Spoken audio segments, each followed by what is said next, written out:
Assalamualaikum warahmatullahi wabarakatuh. Di sini saya akan membahas mengenai crawling data Twitter X dengan Python.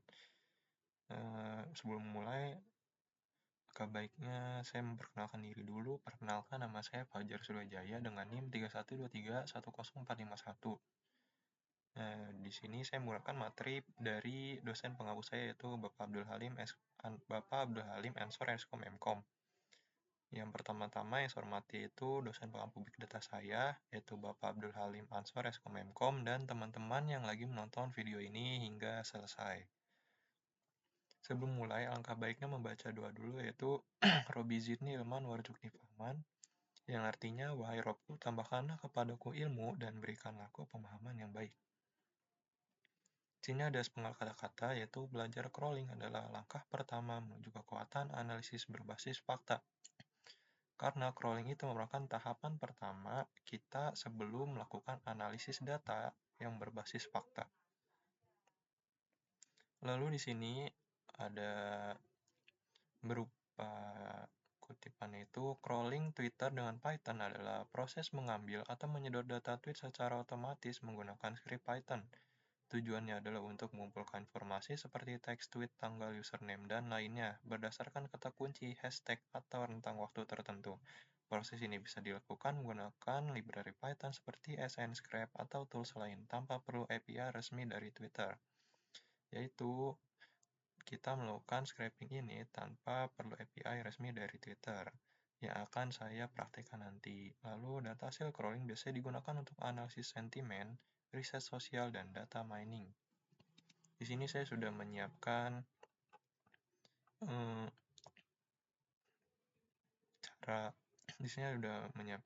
beberapa sintaks code ya yang untuk melakukan crawling langsung ke Twitter. Nah, di sini sebelum mulai kita agak baiknya melakukan install dulu library Pandas. Di sini Pandas itu adalah library dari Python yang biasa digunakan oleh data analis untuk menampilkan tabel dan lain-lain. Lalu setelah ini sudah terinstall, outputnya akan seperti ini. Karena saya sudah menginstal sebelumnya, maka outputnya akan menjadi seperti ini. Lalu di sini saya melakukan perintah curl, yaitu mengambil data dari link ini. Di sini saya menggunakan Node.js versi 18. Lalu di sini saya install menggunakan Node.js. Di sini saya install Node.js langsung di Google Colab. Nah, di sini kenapa deprecation warning? Di sini karena saya menggunakan versi 18, yang mana saya biasanya crawling itu menggunakan versi ini. Maka mungkin jika kalian menggunakan versi yang lebih terbaru, mungkin Node.js ini tidak akan muncul deprecation warning seperti ini. Oke, inilah outputnya. Sini lanjut.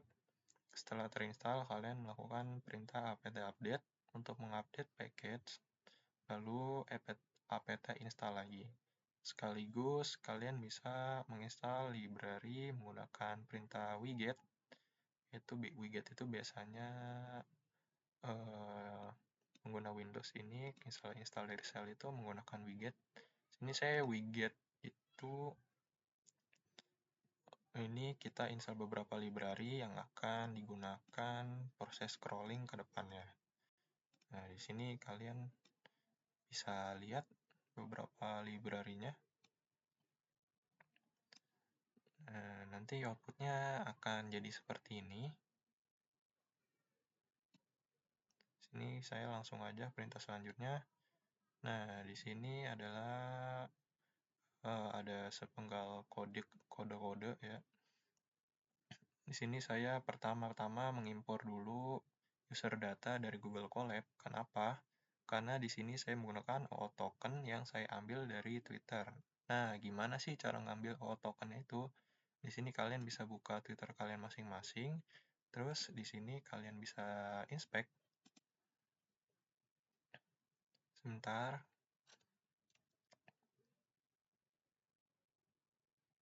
Lalu kalian bisa menuju application. Lalu kalian bisa scroll terus. Sebentar, maaf.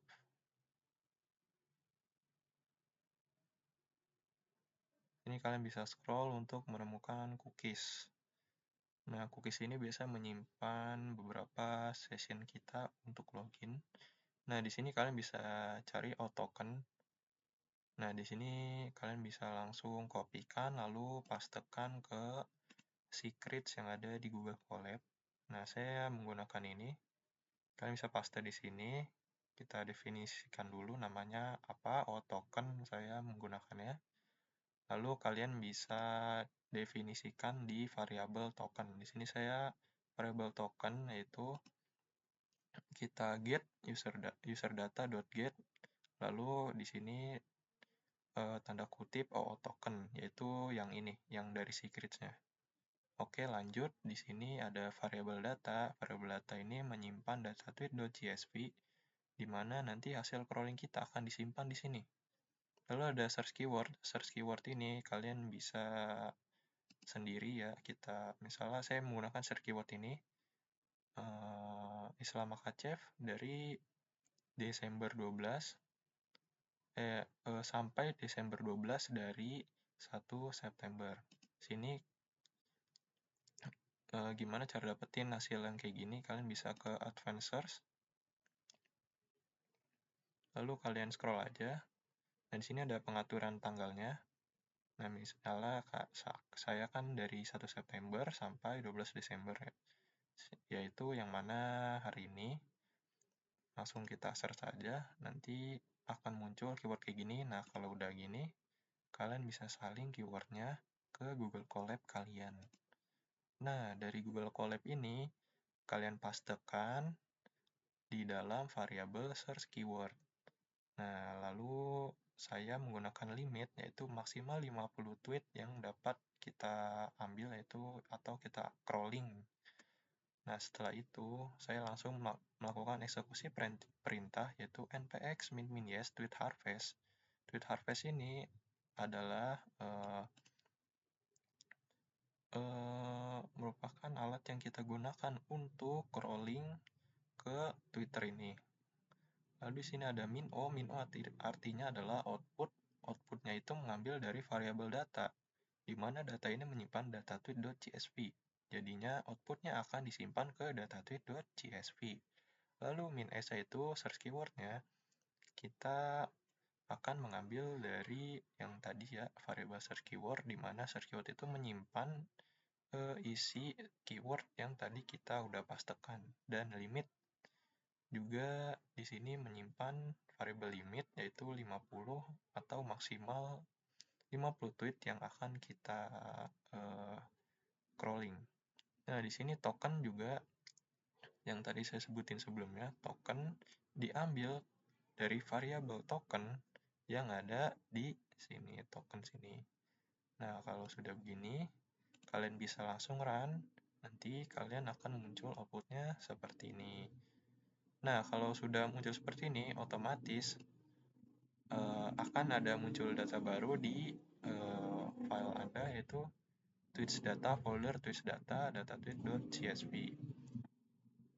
Nah, di sini saya akan menampilkan berupa tampilan table, yaitu dari library Pandas.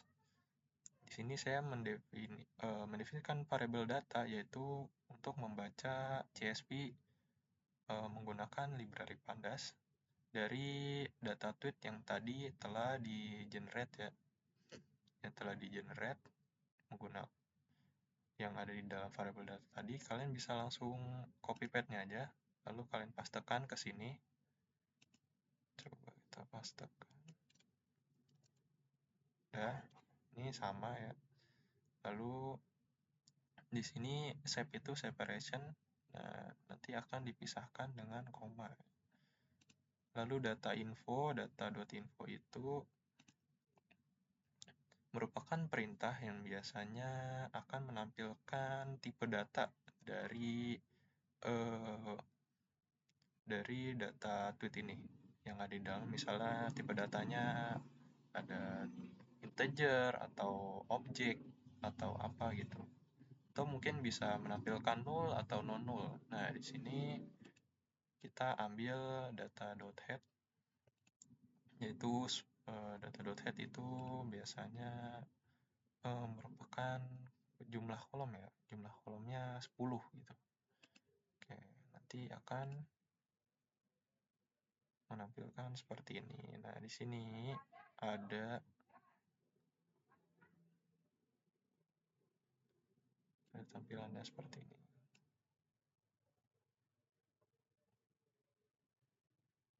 Nah, karena di sini nampilinnya cuman seperti ini, alias datanya nggak full ya,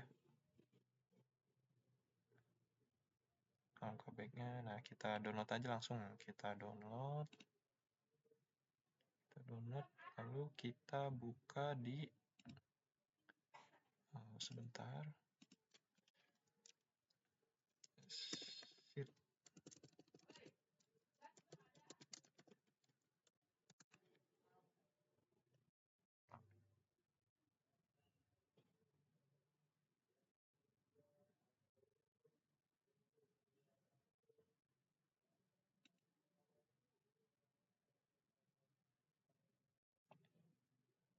Nah, kita buka di Google Sheet. Kenapa nggak buka di Excel?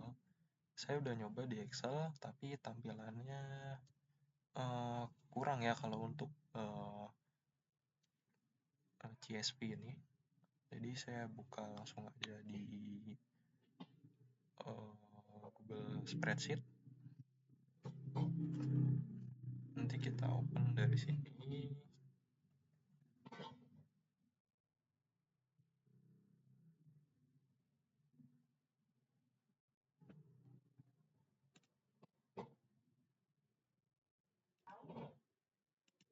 Nah, di sini sudah selesai, langsung aja kita impor.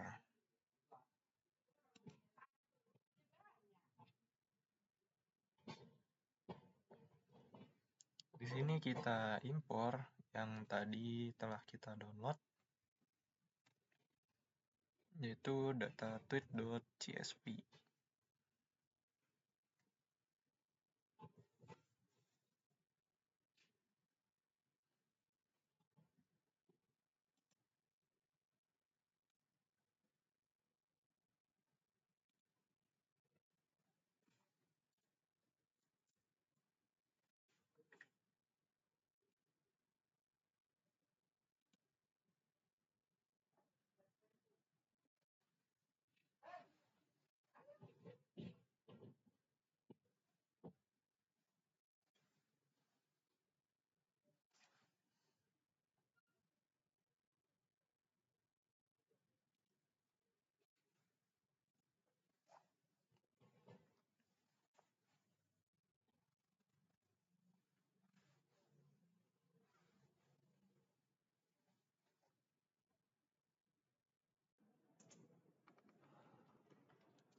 Oke, di sini kalau udah kebuka, kalian bisa langsung ke tab upload aja. Kalian bisa jelajahi file explorer kalian. Lalu yang tadi sudah diunduh itu data tweet.csv kita bisa impor ke spreadsheet. Nah, kalian bisa impor aja langsung. Nanti data yang kita crawling akan dilampirkan di sini. Nah, di sini ada beberapa kolom. Jadi kolom ini adalah hasil data scraping kita tadi. Sebentar, tunggu dulu.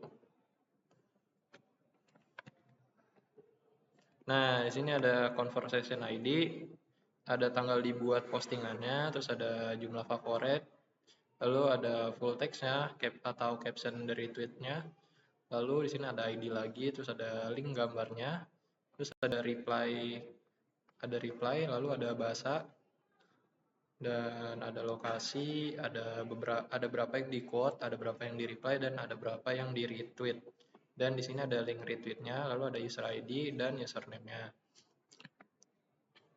Nah, Dari sini itu kalian nanti bisa kalian sempurnain lagi dengan cara data kalian di data cleaning ya. Karena data crawling ini hanya tahapan awal dari eh, data cleaning atau lanjutan dari data crawling. Nah, karena saya kira sudah cukup membahasnya. Nah, di sini ada penggalan kata, yaitu crawling hanyalah langkah awal. Nilai sejatinya ada pada bagaimana kamu membersihkan, menganalisis, dan mengubah data menjadi wawasan. Jadikan hasil crawling bukan sekadar info kumpulan teks, tapi bahan bakar untuk riset, inovasi, dan perubahan nyata. Nah, ini benar sekali ya, karena crawling itu adalah langkah awal dari proses pengolahan data, karena di pengolahan data kita ada membersihkan, menganalisis, dan mengubah data menjadi wawasan. Jadi misalnya adalah crawling yang bagus, yaitu crawling yang bukan hanya sekedar kumpulan teks, tapi bahan bakar untuk riset, inovasi, dan bahkan berdampak untuk kehidupan nyata.